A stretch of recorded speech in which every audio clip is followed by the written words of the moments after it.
රෙහිටි කන හොඳයි මෑ කරලා රැල් ටිකද නේද? මෑ කරලා රැල් ටික හොඳයි. ඔව්. ඔය අර කැකිලි අර තවන් වගේ තිබ්බ තැන් වලින් ගලවලා හිටවලා තියෙනවනේ. කොහොමද ටික හිටෙව්වා. ඒවත් හිටෙව්වා. දන් ලැක ටික හිටෙව්වා. ඒක තමයි. ඒව හිටවල ඉවරයි.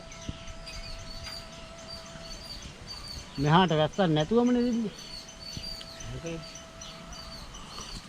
ඔව් මෙහාට වැස්සක් නේ. වහිනවා.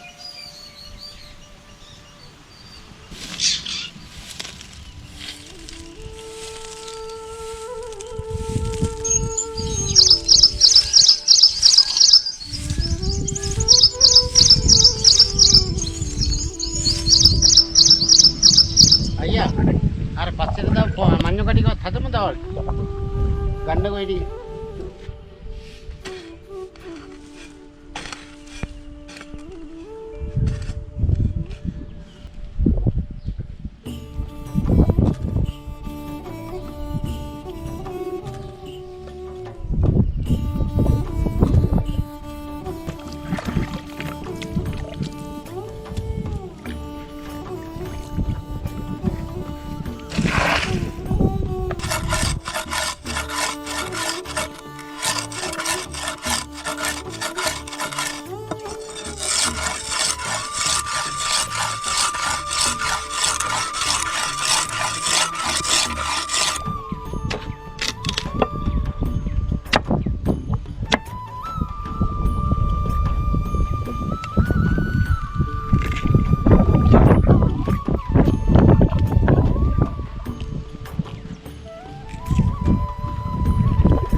අයියා මඤ්ඤො කොයිලා දැන් අපි මේ කංකුලියක් කඩන්න ඇවිල්ලා හදමු නේද දුම් කරවල දාලා.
අයියා තව ටිකක් තැම්බෙන්න ඕන මදි වාගේ.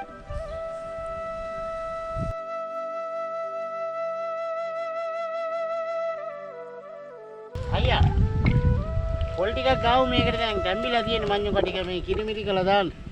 හරි හරි ගමු.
ඔන්න මේ මඤ්ඤොක් එක ඉදිරිය ඉවර වෙදින් ගෙනත් තිබ්බා.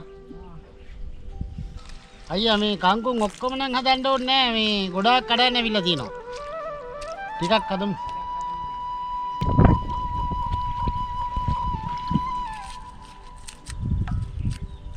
කංකුන් ටික හදමු තුන් කරවල ටිකක් දාන්න. අතනින් මේ ලූල්ලු වෙලප එකක් තියෙනවා නම් අරගෙන එන්නකෝ. අද හදන්නේ අමුතුම මේ ක්‍රමයකට හදන්නේ කංකුන් එක.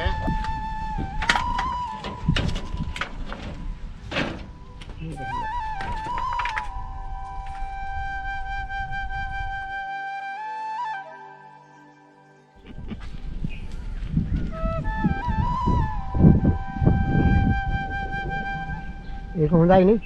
මේක හොඳම ලූල් එක ගෙනල්ලා දුන්නා. මේක කපලා දාමු.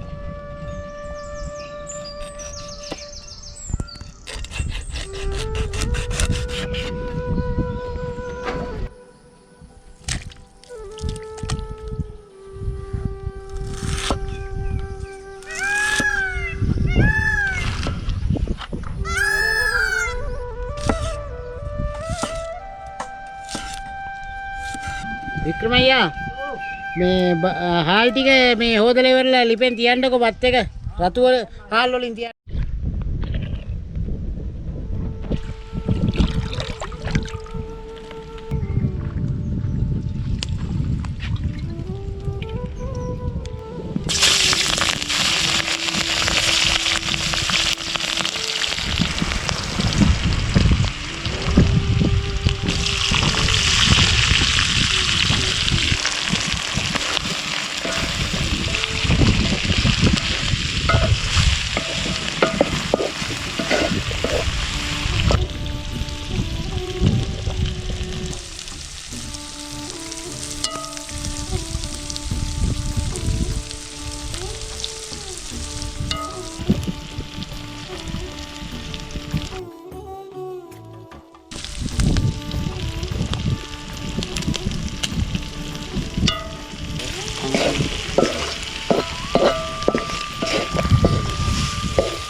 ඕම්බාලු කංකුල්ලු කරවල සමග එකට ගහම මොකද වෙලා තියෙන්නේ කියලා රසයි.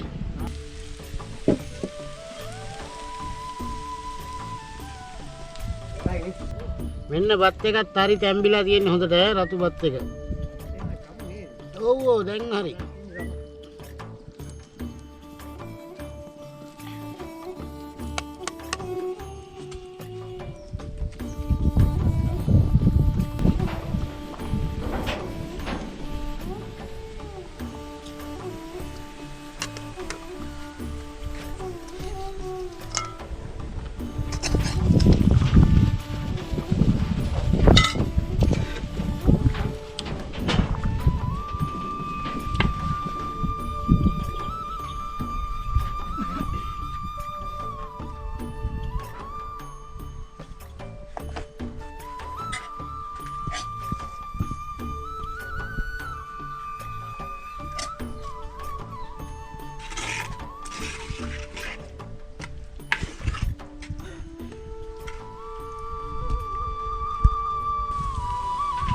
බෑ මඤ්ඤොක් එක නම් නියමයි යා. ඕ වික්‍රමయ్య අපි පෙර හැදුවත් හරි ඔය කැම් වේල ඔය ආකාරයට ආවේ අද තමයි නේද? ඔව්. බානක ඇත්තම තමයි යා. එහෙම තමයි. කංගුල් ටිකයි ලූලු ටිකයි එකට හදාපුවහම තියෙන රසය. රහන් මේකනේ. මේ වගේ තමයි මඤ්ඤොක් එක. මට නම් ඒක තමයි හුඟාම. කරුලයි. මඤ්ඤොක් එකට අර අවසාන දාන දෙහි කෑල්ලෙන් තමයි ඔය පොල් දෙන්නේ. පොල් දෙන්නේ. ආයි